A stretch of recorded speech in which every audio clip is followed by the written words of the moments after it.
प्रणाम दोस्तों, स्वागत है आपका मेरे YouTube चैनल पे। उम्मीद है आप लोग स्वस्थ होंगे। तो चलिए बिना किसी देरी के वीडियो को स्टार्ट करते हैं। आज जो टॉपिक पे हम बात करेंगे वो अभी मैंने कुछ दिनों पहले एक धर्म शब्द के अर्थ के ऊपर वीडियो डाला था, जिसका लिंक डिस्क्रिप्शन में दे दूंगा मैं। यदि आपने नहीं देखा है तो उसे ज़रूर देखना। तो उसी सीरीज़ को आगे बढ़ाते हुए आज जो है वो हम धर्मनिरपेक्षता, पंथ निरपेक्षता, इन सब मतलब मेन फोकस ये रहेगा कि राज्य का और धर्म का क्या संबंध होता है। और यहाँ राज्य का संदर्भ कोई पर्टिकुलर स्टेट से नहीं, देश से होता है। पॉलिटिकल साइंस में राज्य को देश के संदर्भ में देखा जाता है। ठीक है, तो देखिए, राज्य और धर्म का जो संबंध है इसके कई सारे मॉडल हैं। जैसे एक होता है धर्मतंत्र राज्य, दूसरा होता है धर्म प्रभावित राज्य, तीसरा होता है धर्मनिरपेक्ष राज्य और चौथा होता है धर्म विरोधी राज्य। तो आप समझते हैं, इन चारों को डीपली समझते हैं, इनकी क्या क्या विशेषता होता है, क्या क्या गुण होते हैं।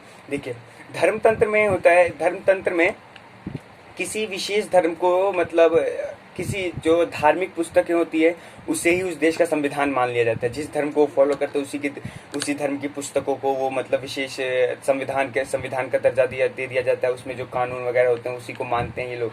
और धर्मतंत्र में एक और विशेषता होती है कि इसी धर्म से जुड़े हुए जो विशेष लोग होते हैं उसी को मतलब राजकीय सदस्य या राज्य का प्रमुख व्यक्ति माना जाता है। और इसमें अन्य धर्मों के साथ बहुत भेदभाव होता है। मतलब जिस धर्म को फॉलो करते हैं उसके यदि अन्य धर्म के कोई लोग हैं तो उनके साथ कई तरह का भेदभाव होता है। इसका जो एग्जाम्पल है, एक तिब्बत है। तिब्बत का नाम आपने सुना होगा, दलाई लामा जिसके प्रमुख थे, तो तिब्बत है। और एक वेटिकन सिटी का भी नाम आपने सुना होगा, नहीं सुना तो आप गूगल करके देखना।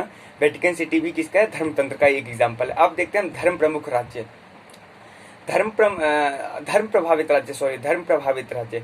इसमें क्या होता है कि राज्य है किसी धर्म से प्रभावित रहता है। जैसे नाम से ही पता लग रहा है कि राज्य क्या होता है, किसी धर्म से प्रभावित होता है और इसमें उसी धर्म को विशेष दर्जा दिया जाता है। विशेष दर्जा उसी धर्म को दिया जाता है और वो उसी धर्म से प्रभावित होते हैं। ठीक है, इसका एग्जाम्पल है जैसे ईसाई धर्म से जो प्रभावित है वो है डेनमार्क, स्वीडन और ब्रुनेई। ये सब क्या है? ये ब्रुनेई नहीं, नॉर्वे। ये सब क्या है? ईसाई धर्म से प्रभावित राज्य है। ठीक है, ऐसे इस्लाम धर्म से जो प्रभावित है वो है पाकिस्तान, ब्रुनेई। ये क्या है? इस्लाम धर्म से प्रभावित राज्य है। और ऐसे में बौद्ध धर्म से भी प्रभावित कई राज्य हैं। राज्य का मतलब मैंने आपको शुरू में बता दिया था, देश के संदर्भ में। तो जो बौद्ध धर्म से प्रभावित देश है वो कौन से हैं? भूटान, श्रीलंका, कोलंबिया, इन सब का नाम आपने सुना होगा। ये क्या है? बौद्ध धर्म से प्रभावित राज्य है। और हिंदू धर्म से प्रभावित राज्य जो है वो है नेपाल। और जब से भारत में सीए और एनआरसी आया है तब से मतलब भारत को भी ये हिंदू धर्म का प्रभावित राज्य ही माना जाने लगा है। इसके बारे में हम आगे समझेंगे कि भारत क्या है। ठीक है, और यहूदी धर्म जो है, मैं आने वाली वीडियो में यहूदी धर्म के बारे में बताऊंगा। और इससे प्रभावित जो राज्य ये इजराइल है। तो ये था धर्म प्रभावित राज्य। तो अब आता है धर्मनिरपेक्षता को मैं भी मतलब धर्म विरोधी राज्य को पहले आपको समझा देता हूँ, उसके बाद धर्मनिरपेक्षता पाएंगे, ताकि धर्मनिरपेक्षता और पंथ निरपेक्षता दोनों आपको अच्छे से समझ में आ जाए। तो धर्म विरोधी राज्य आपको साफ साफ नाम से ही पता लग रहा है कि जो मतलब मार्क्सवादी विचारधारा को फॉलो करते हैं, मतलब जो किसी धर्म को नहीं मानते हैं, वो सभी धर्मों की आलोचना करते हैं, ये होते हैं धर्म विरोधी राज्य। इसका मतलब अब इसको दो भागों में बांटा गया है ऐसे राज्य को। एक तो ऐसे राज्यों में बांटा गया जो कठोरता से इस धर्म को, मतलब कठोरता से किसी भी धर्म को फॉलो नहीं करते। जैसे आपने चीन का यदि इतिहास पढ़ा होगा तो 1966 से 1976 तक माओ का जब तक शासन रहा था तब तक चीन भी इसी विचारधारा पे था कि मार्क्सवादी विचारधारा पे, और धर्म का कट्टर विरोधी था। ठीक है, लेकिन 1978 में जब मतलब माओ की मृत्यु हो गई उसके बाद फिर चीन ने क्या किया? उदारवादी नीति अपना ली, मतलब थोड़ी नरमी से पेश आने लगा धर्म से रिलेटेड। ओके, और भी कंबोडिया है, नॉर्थ कोरिया है, ये सब क्या है? धर्म विरोधी राज्य में आते हैं। ठीक है, अब देखिए, अब हम समझते हैं धर्मनिरपेक्षता। जैसे नाम से पता लग रहा है कि धर्म निरपेक्षता मतलब किसी भी धर्म को मतलब समान अधिकार ना मिले। ठीक है, समान अधिकार।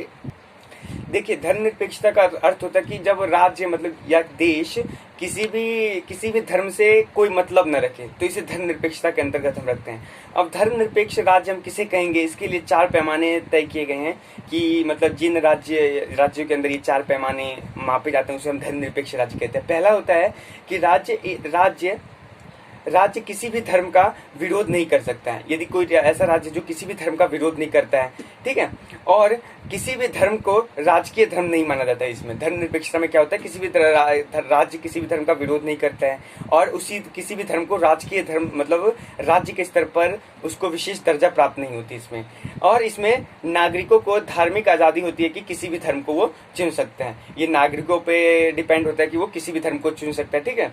और ये क्या है, धर्म के आधार पर भेदभाव नहीं होता है इसमें, ठीक है, किसी भी लोगों के साथ धर्म के आधार पर ऐसे राज्यों में भेदभाव नहीं होता कि हाँ आप इस धर्म से हैं और आप इस देश में यदि इस धर्म को फॉलो किया जाता है तो आपके साथ भेदभाव होगा, ऐसा कुछ भी नहीं होता धर्मनिरपेक्ष राज्य में, ठीक है। अब धर्मनिरपेक्ष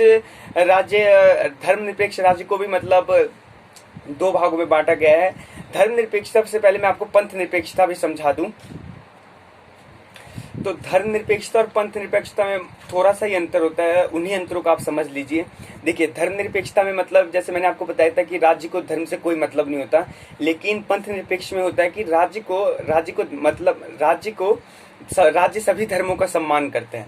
पंथ निरपेक्षता में क्या होता है, राज्य सभी धर्मों को सम्मान देता है, सम्मानित दृष्टि से देखता है और किसी भी धर्म को विशेष अधिकार नहीं देता है। तो ये होता है पंथ निरपेक्षता। जैसे धर्मनिरपेक्षता में कि राज्य किसी भी धर्म को मतलब किसी भी धर्म से कोई मतलब नहीं होता है, लेकिन पंथ निरपेक्षता में मतलब तो होता है और राज्य सभी धर्मों को सम्मान भी देता है और किसी भी धर्म को विशेष अधिकार नहीं देता है। तो धर्मनिरपेक्षता में जिसे यदि हम कहें धर्मनिरपेक्षता जैसे हमने अभी समझा, तो उससे जुड़ा हुआ जो राज्य है या जो देश है वो हम फ्रांस को कह सकते हैं। फ्रांस क्या है, किसी भी धर्म से कोई मतलब नहीं है। और यदि हम पंथ निरपेक्ष की दृष्टि से देखें तो पंथ निरपेक्ष में हमारा भारत भी आ जाता है। भारत जो है वो किसी भी धर्म को विशेष अधिकार नहीं दे रहा है, लेकिन सभी धर्मों को सम्मान की दृष्टि से देखता है। और भारत के साथ साथ यूएसए और इंग्लैंड ये भी क्या है, पंथ निरपेक्ष के अंतर्गत ही आते हैं। तो उम्मीद है आप लोगों को पसंद आया होगा वीडियो। यदि पसंद आया तो लाइक करें, शेयर करें, अधिक से अधिक सब्सक्राइब करें। और यदि धर्म से जुड़ा हुआ जो मैंने धर्म शब्द का अर्थ समझाया था वो यदि आपने वीडियो नहीं देखा गया तो डिस्क्रिप्शन में जरूर उसका लिंक मैं दे दूंगा, आप देखना उसे जाके। Thank you.